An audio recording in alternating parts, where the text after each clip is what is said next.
plaisir de vous accueillir pour une nouvelle causerie qui va traiter de neurosciences et de gestion du stress. Alors, je me présente à vous, Laurent Vorelli, je suis président de Propulsion RH et donc comme on a repris l'habitude de faire des causeries, de s'entretenir avec des experts, des spécialistes, des personnes passionnées de différents sujets autour de la gestion des ressources humaines et du fonctionnement des organisations. Alors, écoutez, aujourd'hui, j'ai la chance d'accueillir Nathalie Lin. Alors, Nathalie, bonjour Nathalie. Bonjour Laurent, Comment vas-tu? ça va très bien, ça va très bien. Oui, parfait, parfait. Alors, Nathalie et moi, on se connaît comme depuis de nombreuses années, et puis on travaille ensemble également. Peut-être, alors je vais faire je vais faire ta petite bio très très rapide là. Puis si jamais j'ai des choses qui ne sont pas correctes, tu peux me corriger, il n'y a pas de problème. Alors, tu as un master en éducation, en andragogie. Mhm. Spécifiquement, tu es une professionnelle d'expérience en ressources humaines. Tu as occupé plusieurs postes, notamment des postes de responsabilité comme directrice en développement organisationnel notamment et communication. Depuis quelques années, tu t'es consacré à des activités plus sous le format de consultation. Donc, tu es consultante, tu es coach, formatrice aussi, Mhm. tu es coach PCC et puis tu es membre de l'Ordre des conseillers en ressources humaines, donc tu es CRHA et tu es spécialisé dans tout ce qui a trait aux habiletés relationnelles, aux gestions de conflits, gestion de changement, etc. Donc voilà, Bienvenue Nathalie. Merci Ben, d'avoir merci, accepté l'invitation. c'est avec plaisir.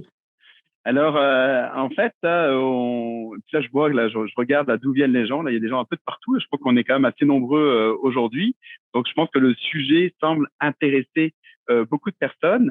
Et en fait, là, on va parler de neurosciences. Alors j'avais la question là. Merci pour ceux qui sont inscrits, qui vous avez soumis quelques questions.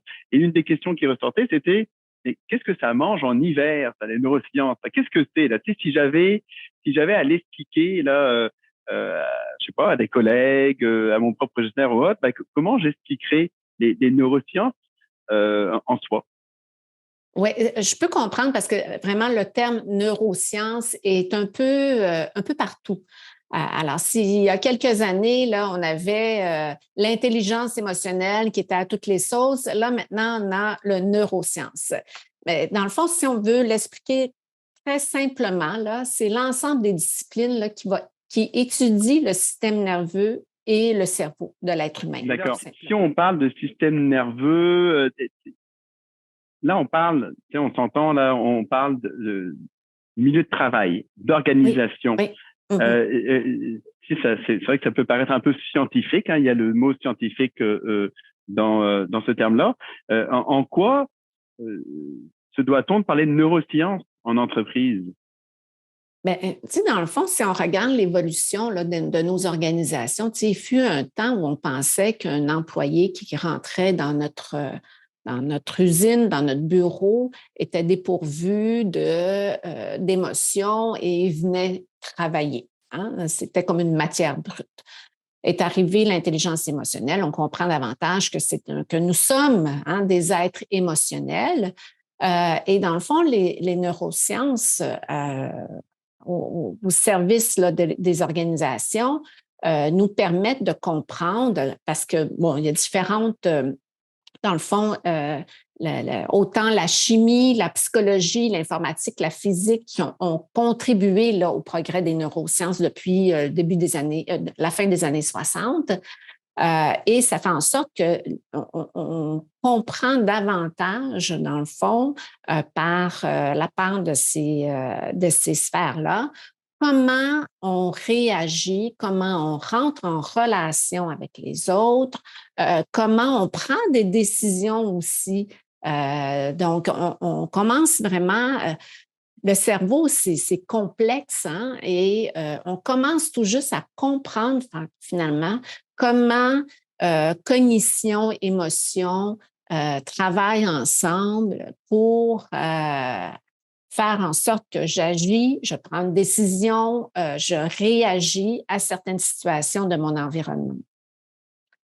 Alors, c'est sûr que tout ça fait en sorte que les organisations, les entreprises ne peuvent pas se déconnecter là, des neurosciences.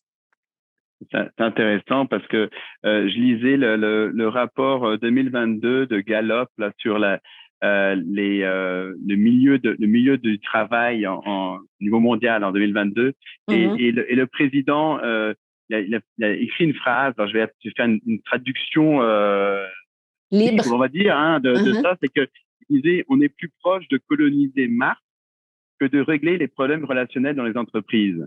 Alors, je trouvais ça intéressant parce que c'est vrai qu'on avance très, très vite dans les technologies à plein de niveaux au niveau des sciences.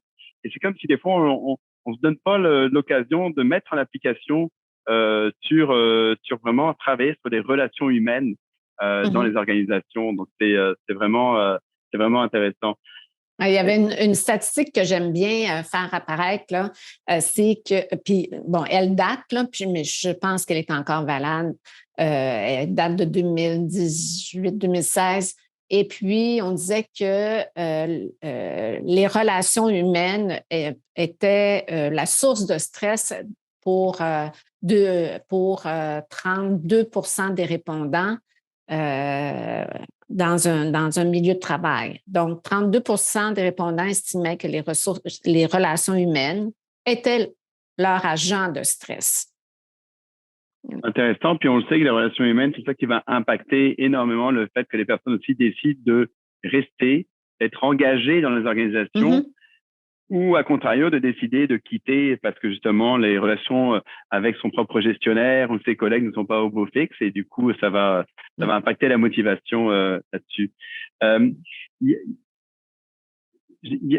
T'as voulu apporter ça en lien avec la gestion du stress. Moi, j'ai une question à poser aux personnes qui assistent à cette causerie-là, à savoir, quel est votre niveau de stress que vous vivez? C'est confidentiel, hein? Quel est votre niveau de stress en général que vous vivez on va dire en entreprise, hein, au travail? Alors, 0 étant aucun stress et 5 étant que le niveau de stress est très, très élevé. Alors, vous voyez les résultats, hein, on a quand même une bonne moyenne de 3, de 3 sur 5, et il y a quand même une bonne partie d'entre vous, là, plus d'un quart des personnes qui disent non, le stress est élevé, hein, en général. C'est-à-dire qu'on peut imaginer qu'il y a peut-être des situations qui sont même très, très stressantes.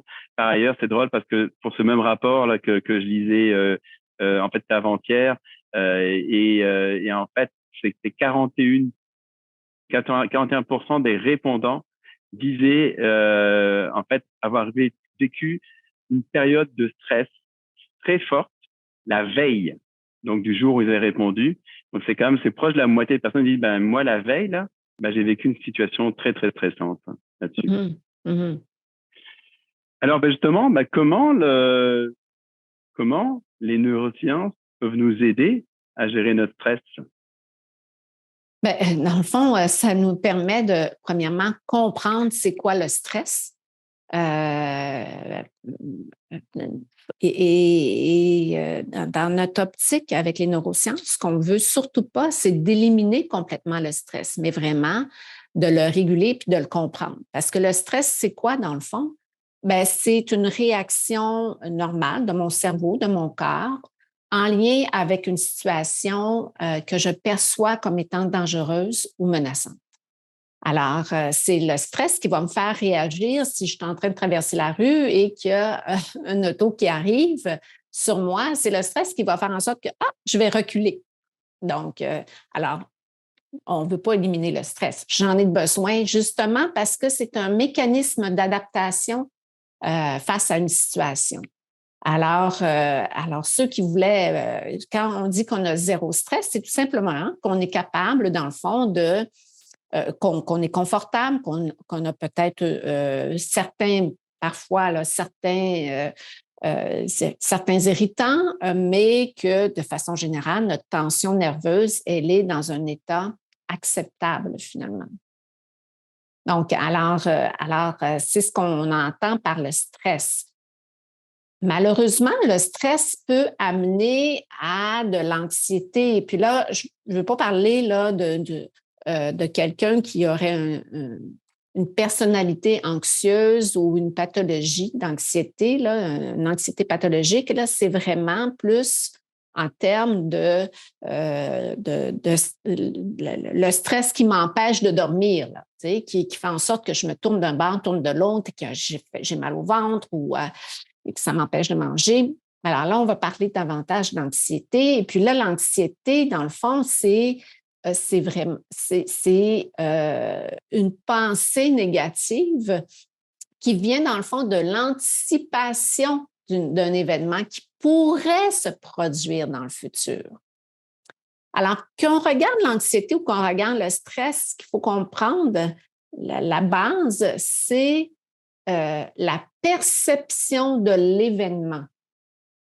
Donc, alors, et puis mon cerveau va réagir de la même façon que ça soit un danger réel, c'est-à-dire, je m'en vais chez Propulsion RH et je rencontre un ours dans vos bureaux. Il y a peu de chance, quand même, juste pour dire. Oui, mais tout d'un coup, une bad luck. Alors, je rencontre un ours, donc, c'est un danger réel. Alors, je vais avoir une réponse de stress. Mais je vais réagir de la même façon. Donc, mon cerveau, pour lui, il ne fait pas de cette distinction-là. Je vais réagir de la même façon que ce soit un danger perçu ou un danger anticipé. Alors, même si je me dis, mon cerveau se dit, ben voyons, il n'y a pas d'ours chez Propulsion RH, mais si je vois une ombre sombre qui a la forme pour moi d'un ours, alors je vais réagir, mon corps va réagir, mon cerveau va me donner, dans le fond, les éléments nécessaires pour faire face à cette situation-là, même si rationnellement parlant, il va falloir que justement j'amène ça à mon rationnel, à mon cortex frontal pour dire, mais non, un ours, là, dans ses bureaux, sur Papineau, c'est impossible. Donc, alors c'est vraiment toute une chaîne d'informations que mon cerveau emmagasine, interprète et qui analyse pour faire face à la situation. C'est vraiment intéressant parce que ça me fait penser à une situation que j'ai vécue où, à un moment donné, je donnais une formation dans une entreprise dans le domaine de la technologie. Il y avait beaucoup d'ingénieurs et je me souviens très bien que je commence à évoquer justement les relations humaines et une personne dit, bah, écoutez, moi, Monsieur Vorelli, je trouve que les émotions n'ont rien à faire dans une entreprise. Hein, moi, je code, je fais de la programmation Cobra, etc.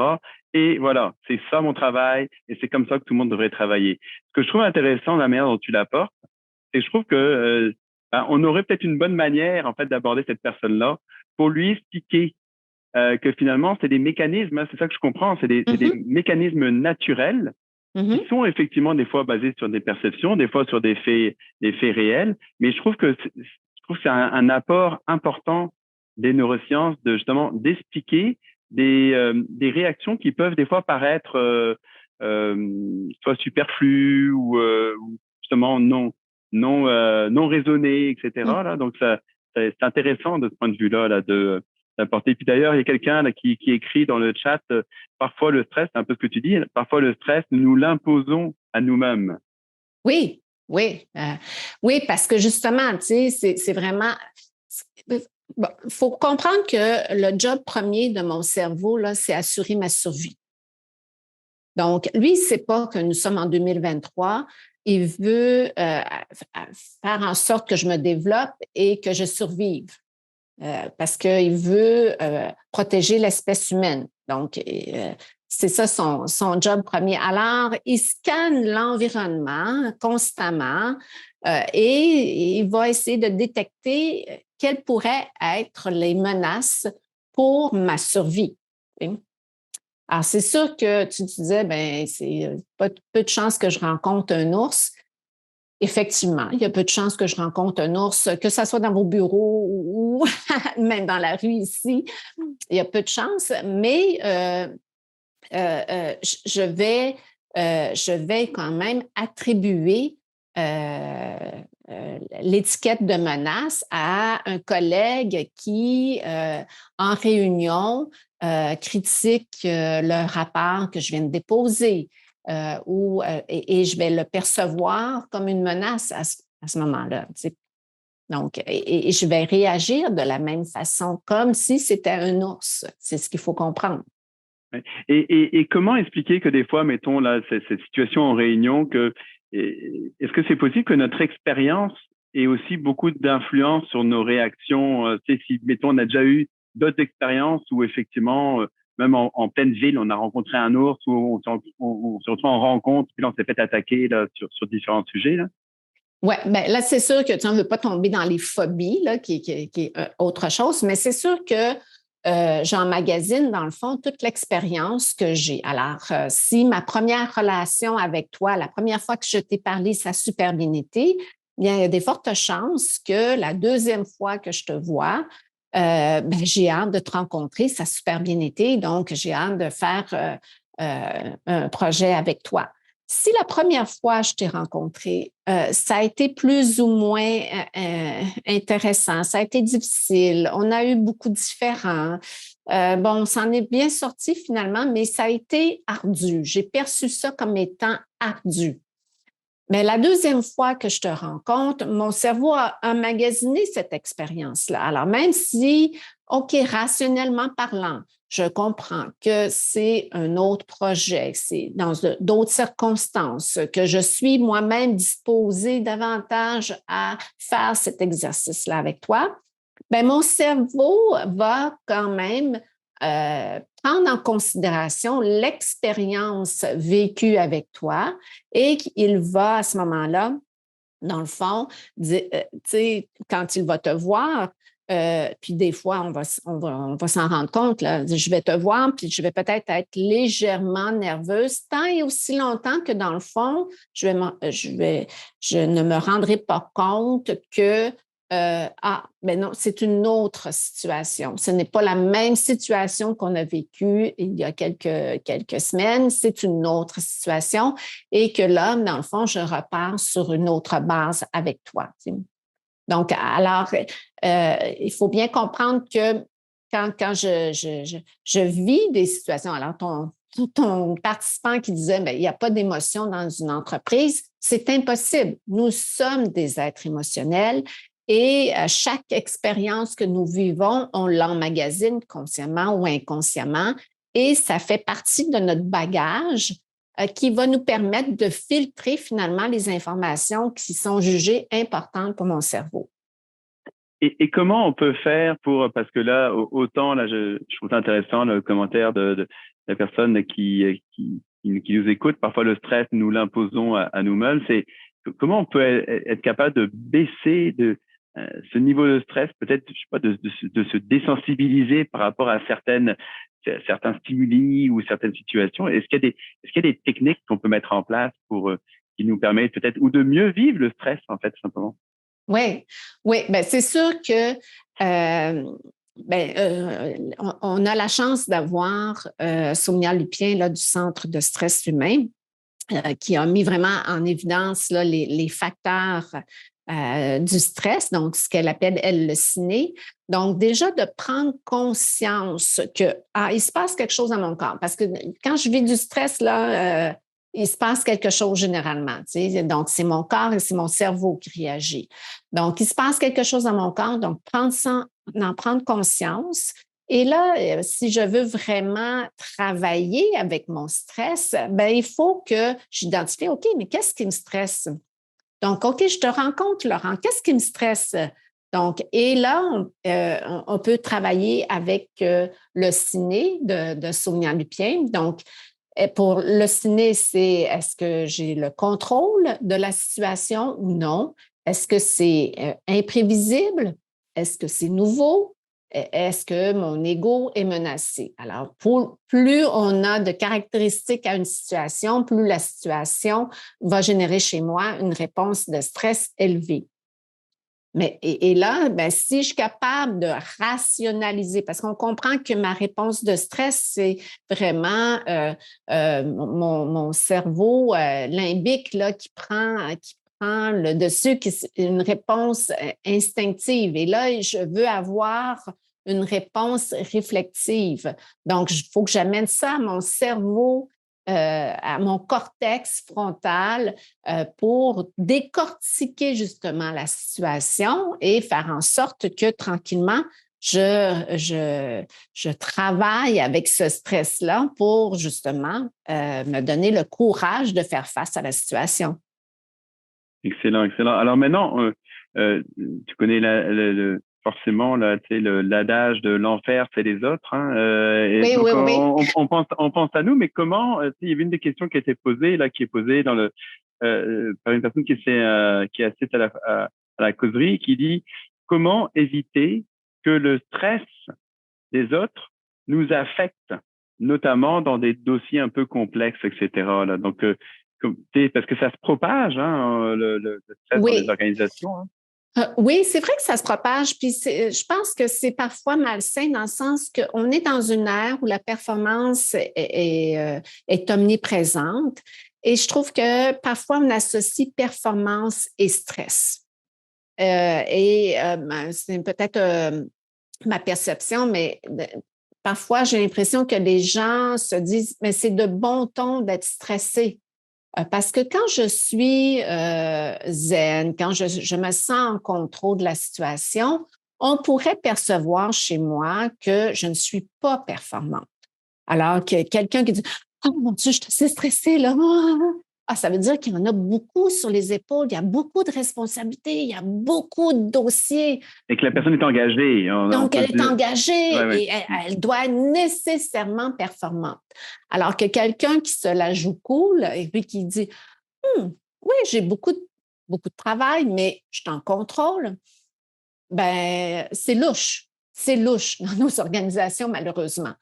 Donc, alors, tu sais, tu disais l'enfer, c'est les autres, et moi, je pourrais te répondre, et nous sommes tous l'autre de quelqu'un. C'est pas faux, c'est pas faux.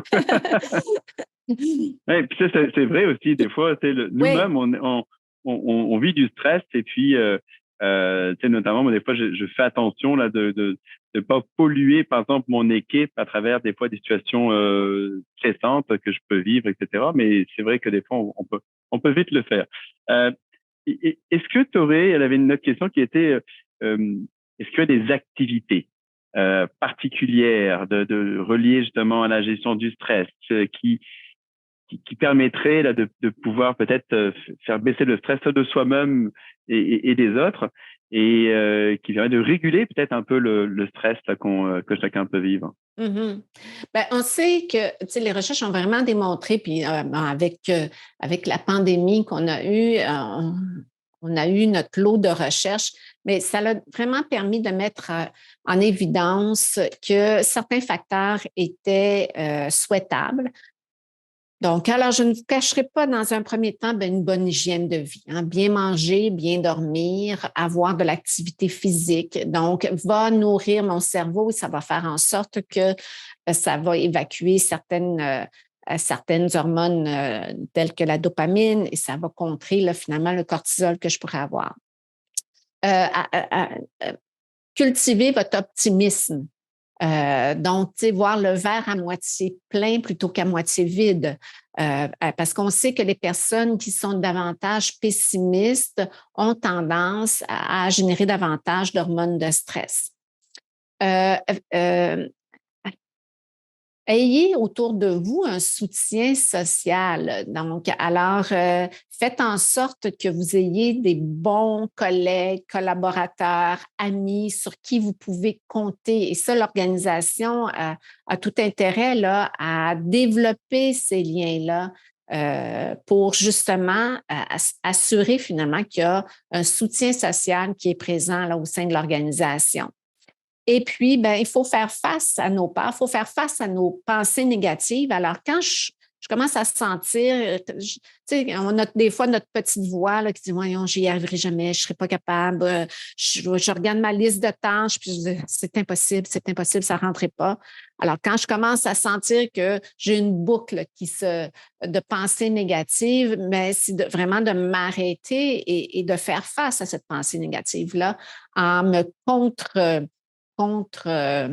en faisant un contre-interrogatoire, si on peut dire, ben voyons, qu'est-ce qui me fait dire que j'y arriverai pas? Là, est-ce que ça s'est déjà passé? Est-ce que c'est vrai là, que j'y arriverai pas ou bien je me raconte des histoires? T'sais? Parce que comme tantôt, je parlais de la perception dans le stress, comment c'était important, mais on sait que nos peurs, dans le fond, les peurs réelles là, qui génèrent le stress, les peurs réelles, l'ours, là, en question, c'est à peu près 8 de cause. Alors, le reste, c'est uniquement de la perception. C'est vraiment intéressant parce que moi, juste par exemple, quand tu parles de développer un soutien social, moi, ce qui me fait des fois peur lorsque je visite certaines organisations, c'est que des fois, je vois là, les bureaux, puis là, je vois tout le monde avec des casques. Il y a des gens qui se parlent pas. Même des fois, sur l'heure du midi, là, les gens sont vraiment avec leur téléphone intelligent. Donc, je me dis, il y a de moins en moins d'occasions données ou alors des occasions qui sont vraiment à mettre en place pour que les gens développent ces liens sociaux, là. On rajoute des travails, etc., là. Mais je me dis que c'est avec cette idée-là que ça va nous aider à gérer notre stress, individuellement et collectivement. Il faut peut-être mettre des choses en place là, pour éviter ça là. Mais c'est vraiment très intéressant. Il y avait toute dernière question pour toi là, c'est que puis là je lis là, je vois un autre qui dit là comme activité chanter, jardiner, respirer, sauter, crier, bénévoler. Je pense tout est bon, tout est à apprendre là-dessus. Là, puis qu'est-ce qu'on peut faire, mettons, là, moi, je t'écoute, et qu'est-ce qu'on peut faire pour intégrer, on sait qu'il y a des obstacles dans les organisations, je te nommais le participant qui me dit, moi, les émotions, on oublie ça. Donc, je peux imaginer que des fois, si on arrive avec l'idée derrière, parlons maintenant de neurosciences, parlons de gestion du stress, on risque d'avoir quand même là des barricades là qui se lèvent. Là. Qu'est-ce qu'on peut faire là? As-tu un ou deux petites astuces qui nous permettraient d'introduire cette notion-là? Ben, je pense que, déjà de dire que l'être humain, c'est un animal social, donc qui vit des émotions. Alors, même si quelqu'un te dit, ben non, moi, j'en vis pas d'émotions.